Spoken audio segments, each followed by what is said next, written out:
वो भारत चंद्रगुप्त मौर्य के शासनकाल में ही आया था, है ना, और पश्चिमोत्तर भाग का वो शासक था। मेगास्थनीज चंद्रगुप्त मौर्य के दरबार में सेलुकस का राजदूत बनकर आया था, है ना।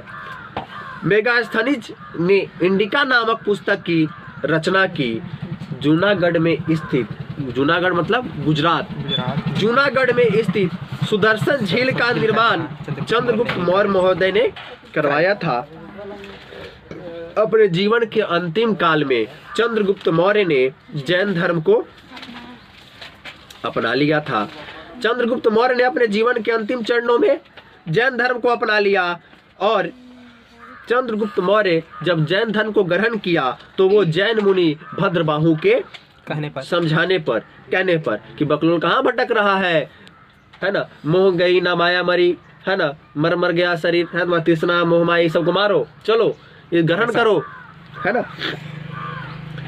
ठीक है। चंद्रगुप्त मौर्य की मृत्यु श्रवण बेला मैसूर नामक पहाड़ी पर अनशन उपवास करके अपने शरीर को त्याग दिया, है ना। उस पहाड़ी का नाम जहां उसने शरीर को त्यागा चंद्रगिरी पहाड़ी है। मौर्य काल में शिक्षा का सबसे बड़ा केंद्र तक्षशिला रहा। चंद्रगुप्त की मृत्यु 298 ईस्वी पूर्व में हुई। चंद्रगुप्त ने मगध पर 322 ईस्वी पूर्व से 298 ईस्वी पूर्व तक शासन किया। उसके शासन के बाद चंद्रगुप्त के शासन के बाद मौर्य वंश का अगला शासक उसका पुत्र बिंदुसार हुआ।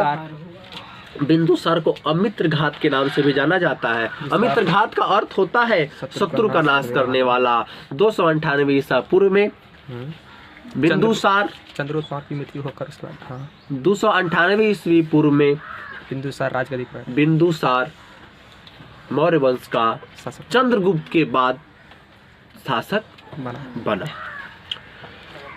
बिंदुसार के 100 पुत्र थे।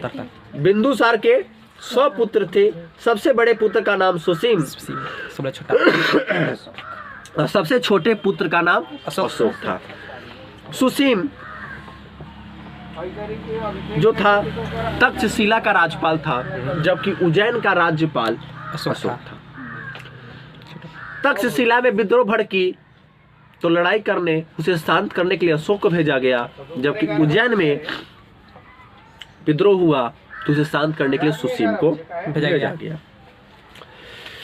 दूसरे की जगह बिंदुसार ने 298 ईसा पूर्व से 273 ईसा पूर्व तक शासन किया। इसके बाद अशोक। बिंदुसार के समय 2 विद्रोह हुए। दोनों विद्रोह मैंने बता दिया आपको, तक्षशिला में और दूसरा उज्जैन में। उसके बाद 273 ईस्वी पूर्व में अशोक अपने आप को राजा घोषित करता है, जिसका राज्याभिषेक 269 ईसा पूर्व में होता है। ठीक 4 साल बाद, उस 4 सालों में उसने कुछ नहीं किया, अपने 99 भाइयों को स्वर्गलोक पहुंचा दिया।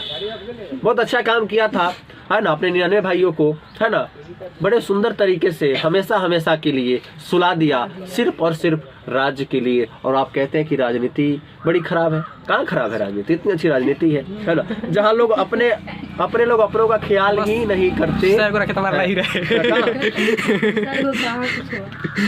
तो अशोक की राजधानी जो थी पाटलिपुत्र थी। अशोक की माता शुभद्रांगी, जिसे धर्मा के नाम से जाना जाता है, धम्मा, है ना। कश्मीर में श्रीनगर को वही बसाया है ना, शहर की स्थापना अशोक महाराज ने ही किया था। और 261 ईस्वी पूर्व में कलिंग का युद्ध इन्होंने लड़ा।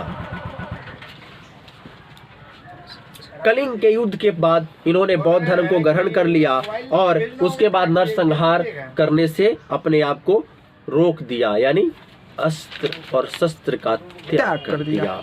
और अपने बेटा और बेटी, बेटा का नाम महेंद्र, बेटी का नाम संघमित्रा, दोनों को अनेक देशों में